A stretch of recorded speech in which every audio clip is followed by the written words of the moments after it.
आपको पता है, बांग्लादेश की प्राइम मिनिस्टर शेख हसीना का एक अधूरा भाषण देश की राजनीति बदल सकता था।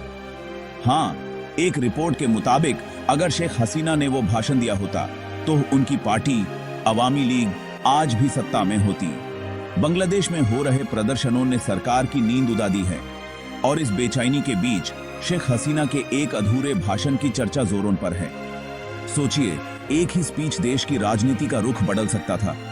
अब सवाल यह है कि क्या शेख हसीना का वो अधूरा भाषण कभी पूरा होगा? देखते रहिए आगे क्या होता है। क्या आप जानते हैं विनेश फोगट के शॉक डिस्क्वालिफिकेशन के पीछे असली वजह क्या थी? महावीर फोगट ने बड़ा खुलासा किया है। उन्होंने कहा कि अगर एक रेसलर सिर्फ 50 से 100 ग्राम ओवरवेट हो जाए तो उसका पूरा सपना छिन सकता है। विनेश के साथ भी कुछ ऐसा ही हुआ पेरिस ओलंपिक्स के लिए क्वालिफायर्स में। महावीर फोगट ने कहा, यह बस थोड़ा सा फर्क ही उनकी हार का कारण बन गया। सोचिए, इतनी छोटी सी बात ने एक सपने को तोड़ दिया। लेकिन क्या यह सच में इतना ही आसान है या इसके पीछे कुछ और भी है? आपका क्या कहना है?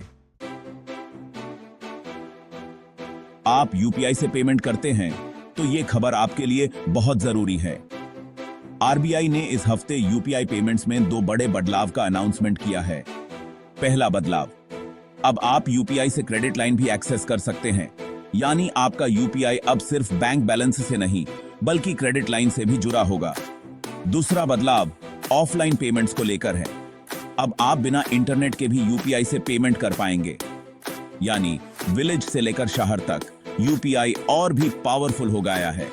क्या आप रेडी हैं इन नए बदलावों के लिए? मार्वल फैंस के लिए बड़ी खबर। D23 2024 के मार्वल एनिमेशन पैनल में कुछ ऐसे अनाउंसमेंट्स हुए जो आपको हिलाकर रख देंगे। सबसे पहले एक नया स्पाइडरमैन एनिमेटेड सीरीज आ रहा है जिसमें आप देखेंगे माइल्स मोरालेस को एक नई दुनिया में। और ये बस शुरुआत है। एक्समैन 97 का रिवाइवल भी हो रहा है जिसमें आप अपने फेवरेट म्यूटेंट्स को फिर से एक्शन में देखेंगे। मार्वल ने अपने एनिमेशन यूनिवर्स को इतना एक्सपैंड कर दिया है कि आपका एक्साइटमेंट लेवल स्काई हाई हो जाएगा। आप कितने एक्साइटेड हैं इन नए शोज के लिए? आपको पता है, बांग्लादेश